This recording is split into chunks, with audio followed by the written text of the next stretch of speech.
Madame, Monsieur, bonjour. Merci de nous rejoindre à la une de l'actualité. La stratégie de numérisation et la création prochaine d'un centre de stockage de données abordée hier en Conseil des ministres. Outre la reconversion des fermes pilotes en unités de production, les statuts et le régime indemnitaire des corps spécifiques de l'éducation nationale et l'état des lieux sur le Hajj 2024.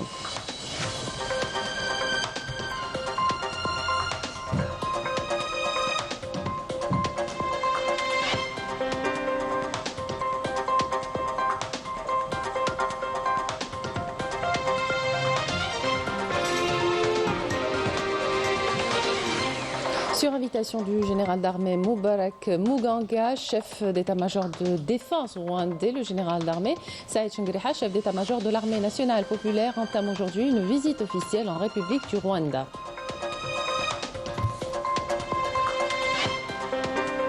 La plus haute juridiction des Nations Unies tient ce lundi des audiences sur les conséquences juridiques causées par la violation sioniste du droit du peuple palestinien à l'autodétermination et l'occupation de ces territoires depuis 1967, dont El Quds Est, un nombre inédit de 52 pays appelés à témoigner, ainsi que 3 organisations internationales.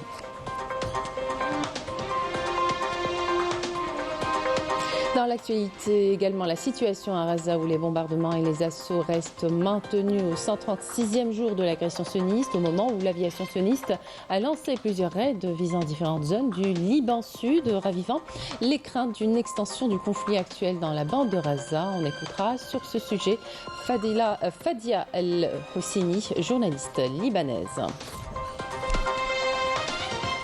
Bienvenue à tous. Le président de la République, chef suprême des forces armées, ministre de la Défense nationale, Abdelmadjid Tebboune, a présidé hier une réunion du Conseil des ministres consacrée à des exposés sur les statuts et le régime indemnitaire des corps spécifiques de l'éducation nationale, le rapport d'étape sur la stratégie de numérisation, la nouvelle mission de ce qui était appelé ferme pilote, en plus de la stratégie du secteur de l'hydraulique sur l'eau potable et les eaux usées, et un état des lieux en prévision du Hajj 2024. Le compte rendu de la réunion avec Melika Blel.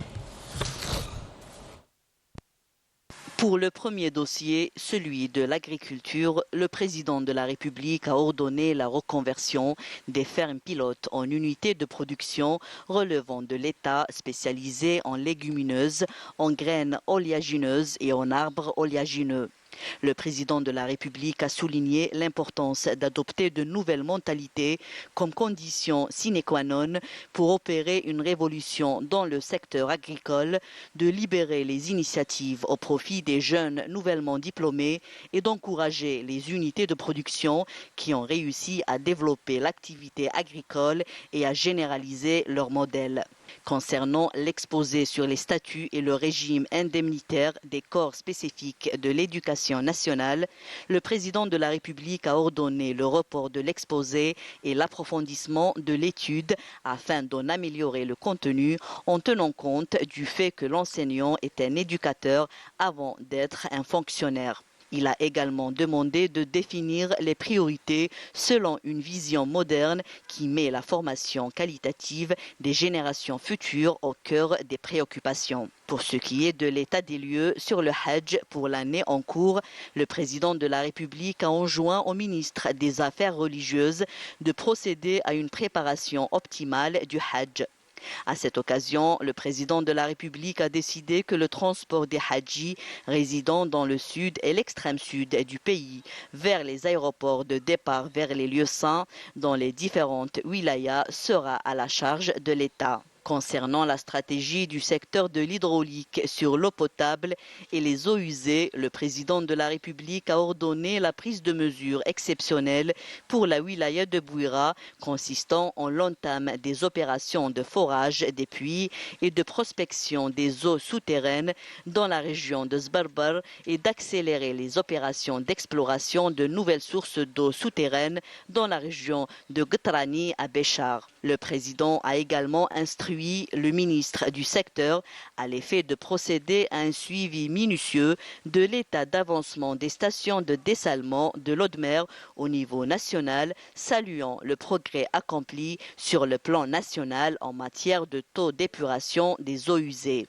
À l'issue de la présentation du rapport d'étape sur l'état d'avancement du processus de numérisation, le président de la République a instruit à l'effet d'accélérer au maximum la cadence de travail jusqu'à la numérisation totale de tous les secteurs. Sur invitation du général d'armée Moubarak Muganga, chef d'état-major de la défense rwandais, le général d'armée Saïd Chengriha, chef d'état-major de l'armée nationale populaire, entame aujourd'hui une visite officielle en République du Rwanda. Lors de cette visite qui s'inscrit dans le cadre du renforcement de la coopération entre l'armée nationale populaire et les forces armées rwandaises, les deux parties examineront les questions d'intérêt commun. Tenue sous le thème l'éducation en Afrique adaptée au XXIe siècle, la 37e session ordinaire de la conférence des chefs d'État et de gouvernement de l'Union africaine a pris fin hier dans la capitale éthiopienne, prenant part à la réunion interministérielle du groupe des États africains membres du Conseil de sécurité de l'ONU. Le ministre des Affaires étrangères et de la communauté nationale à l'étranger, Ahmed Attaf, a affirmé que la défense de toutes les causes justes dans le monde doit rester intacte, abordant la cause palestinienne, mais également la situation de paix et de sécurité en Libye. Le point avec Rina Lorari. Lors de la réunion ministérielle du groupe A3+, le ministre des Affaires étrangères et de la communauté nationale à l'étranger, Ahmed Attaf, a affirmé que la défense de toutes les causes justes dans le monde, notamment les causes palestiniennes et sahraouies, doit rester intacte, vivante et inébranlable, appelant les pays africains à soutenir ces deux causes.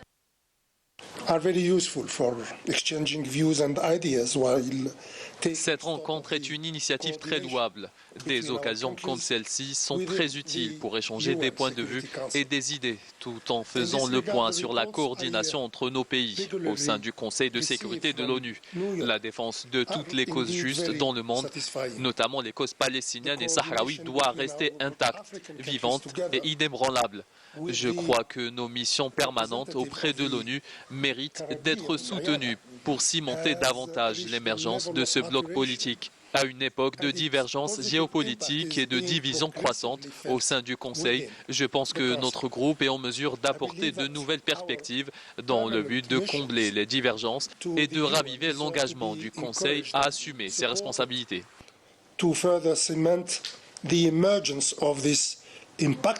S'exprimant sur le point relatif au rapport du comité de haut niveau de l'Union africaine sur la Libye, Ahmed Attaf a précisé que l'Algérie exhorte les parties libyennes à saisir cette précieuse opportunité et à la mettre à profit pour rétablir la cohésion entre les enfants de la Libye, une et indivisible. L'Algérie exhorte les parties libyennes et les encourage à saisir cette précieuse opportunité et à en faire le meilleur usage pour restaurer la cohésion entre les enfants d'une Libye unie, terre, peuple, État et patrie. L'Algérie encourage les parties libyennes et les appelle à s'engager activement dans les efforts internationaux visant à créer les conditions idoines à l'organisation d'élections, étant la solution idéale et durable à la crise qui n'a que trop duré dans ce pays frère. لتنظيم الانتخابات كحل دائم ومستدام للأزمة التي طال أمدها في هذا البلد الشقيق والغالي علينا. Attaf s'est par ailleurs réjoui de voir que les efforts continus du comité de haut niveau de l'Union africaine en faveur de la réconciliation entre les enfants de la Libye ont abouti à un accord des parties libyennes pour la tenue de la conférence de la réconciliation nationale à Sirte en avril prochain. Le gaz naturel est une ressource essentielle pour renforcer les exportations de l'Algérie tout en répondant aux besoins du marché national. Dans ce contexte, la centrale électrique à gaz à In Amenas, relevant de la direction générale de l'État, vise à augmenter la production de gaz en Algérie d'ici 2028. Yamina Saïchi. L'Algérie mise sur le développement de sa production gazière pour atteindre environ 146,7 milliards de mètres cubes d'ici 2028. Dans le cadre d'une stratégie élaborée par le secteur de l'énergie, le gaz naturel, une ressource indispensable pour la production d'électricité, comme dans cette centrale électrique à gaz près d'In Amenas, relevant de la direction régionale de Stah, qui est rattachée au groupe Sonatrach avec une capacité de production estimée à 108 MW. القدرة الإجمالية لهذه المحطة تقدر ب 108 ميجاوات. Cette centrale est composée de 2 unités de production d'électricité. La première a lancé sa production en 1987, tandis que la deuxième a été lancée en 2012. La centrale utilise 6 générateurs fonctionnant au gaz naturel fourni par le gisement de gaz d'Arar. Elle est équipée des dernières technologies de contrôle et de surveillance dans le système de contrôle et d'acquisition de données SCADA et le système PCS. La centrale électrique est exploitée et financée par les recettes du gaz naturel liquéfié, fournissant de l'électricité à plusieurs régions reculées, notamment les régions d'Ouhanet et Timroulin. La centrale électrique de la direction régionale de Stah n'est pas connectée au réseau national de Sonalgaz. Elle est en mesure de garantir l'approvisionnement en électricité des différentes unités de production et des bases de vie relevant de la direction régionale Stah, du groupe Sonatrach, Sinopec ainsi que du champ Woudjili d'Inamenas. La centrale électrique à gaz contribuera à partir de cette année et jusqu'à l'horizon 2026 à augmenter la capacité de production d'électricité en Algérie à hauteur de 5,2%. Et puis cette information, l'Algérie soumet au Conseil de sécurité un projet de résolution non amendé pour un cessez-le-feu immédiat à Gaza. Le texte sur la situation en Palestine, notamment dans la bande de Gaza, sera soumis au vote des membres du Conseil demain. La plus haute juridiction des Nations Unies tient ce lundi des audiences sur les conséquences juridiques causées par la violation sioniste du droit du peuple palestinien à l'autodétermination et l'occupation de ces territoires depuis 1967 dans El-Quds Est. Un nombre inédit de 52 pays sont justement appelés à témoigner ainsi que 3 organisations internationales. Ces audiences sont totalement distinct des récentes requêtes de l'Afrique du Sud auprès du principal organe judiciaire de l'ONU.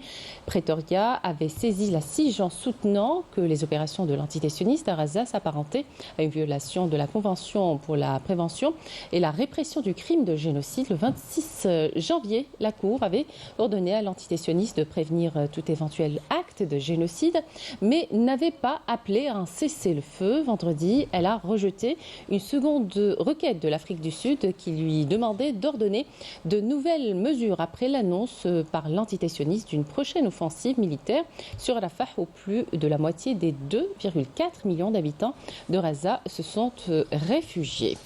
Et malgré la pression internationale pour protéger les civils pris au piège à Rafah, l'armée sioniste a menacé de lancer une offensive sur cette ville palestinienne surpeuplée avant le début du mois sacré de Ramadan si les otages retenus par le Hamas dans la bande de Gaza n'étaient pas libérés d'ici là, à Gaza, où les bombardements et les assauts restent maintenus au 136e jour de l'agression sioniste. Et alors que l'ONU craint une famine à Gaza, l'entité sioniste bloque des camions à la frontière pour faire pression, quitte à faire souffrir les civils. Le point de la situation avec Yasmine Mswadi.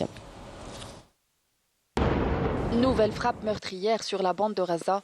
Ces dernières 24 heures, Rafah et Khan Younes ont été la cible d'un déluge de feux et de bombes sionistes qui ont fait 127 martyrs. L'armée sioniste a pris d'assaut plusieurs quartiers de l'enclave palestinienne, faisant des dizaines de martyrs et de blessés. Appuyés par l'armée de l'air, les soldats de l'armée sioniste concentrent depuis des semaines leurs opérations au sol de Rafah.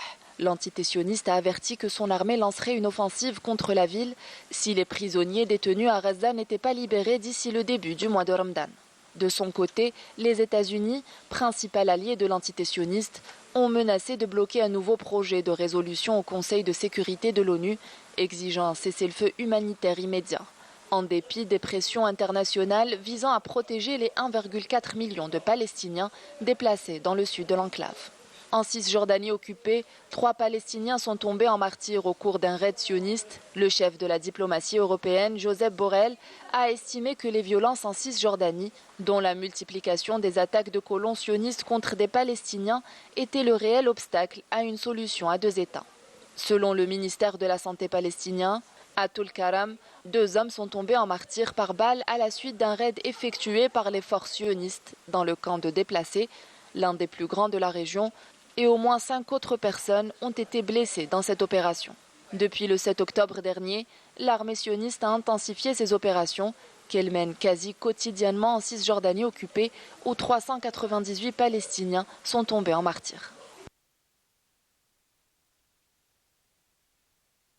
Et parallèlement à l'agression sioniste à Gaza, l'aviation sioniste a lancé plusieurs raids visant différentes zones du Liban Sud, notamment Yaoun, Ait Shab et Ait Aroun, causant la mort de plusieurs civils ainsi que de plusieurs blessés, ce qui a poussé plusieurs familles à quitter leur maison.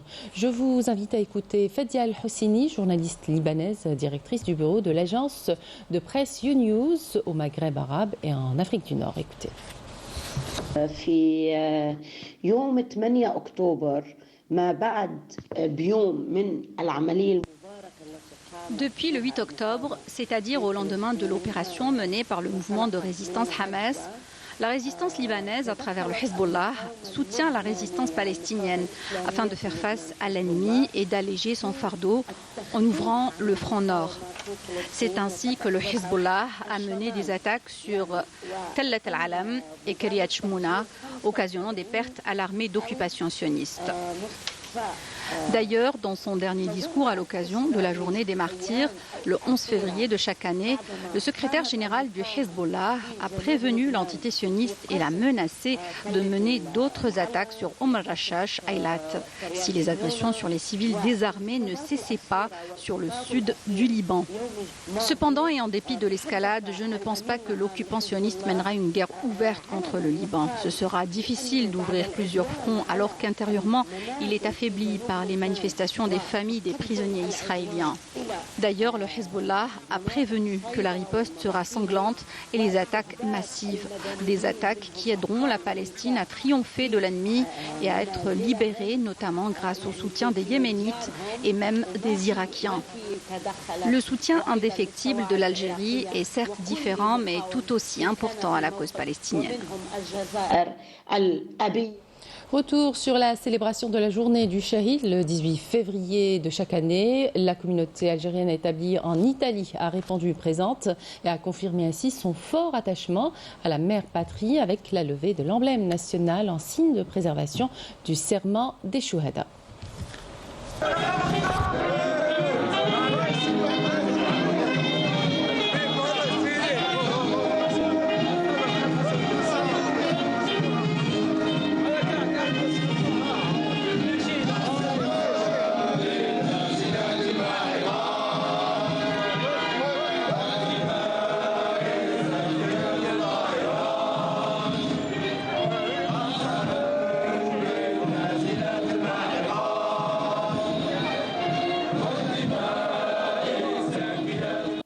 Et en Espagne, la commémoration de la journée nationale du Shahid a été marquée par l'évocation des hauts faits des artisans de la révolution libératrice.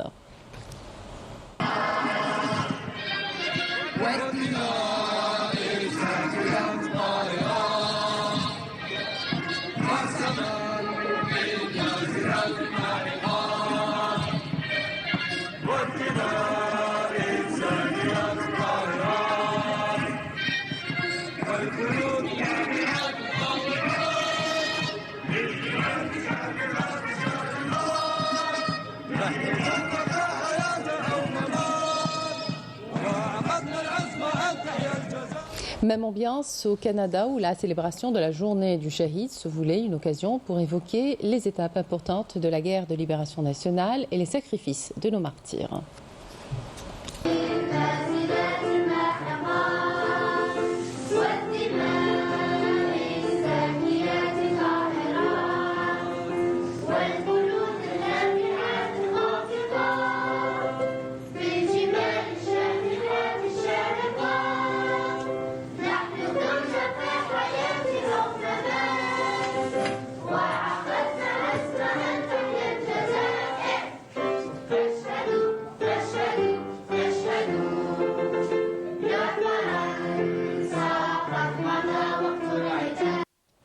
On termine avec le sport. D'abord, le championnat d'Afrique badminton senior. L'Algérie en finale du double messieurs et double mixte lors des demi-finales disputées hier au Caire. À l'issue de ce rendez-vous africain du Caire, les trois badistes, Madal Youssef Sabri, Mamri Kousseila et Mamri Tanina, concernés par une qualification au JO 2024 de Paris, prendront part au tournoi international Open de Kampala en Ouganda, prévu du 20 20 au 25 février avant de rejoindre le Ghana pour y participer aux Jeux africains programmés à la mi-mars, à l'issue desquels ils rallieront la Suisse pour un autre tournoi prévu fin mars.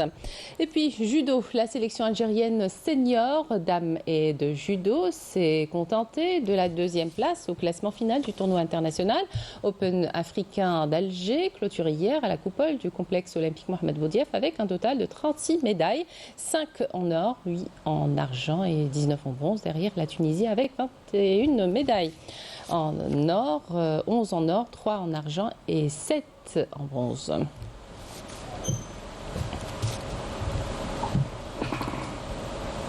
Et voilà qui termine cette édition. Merci de votre attention. Excellente suite des programmes sur Canal Algérie.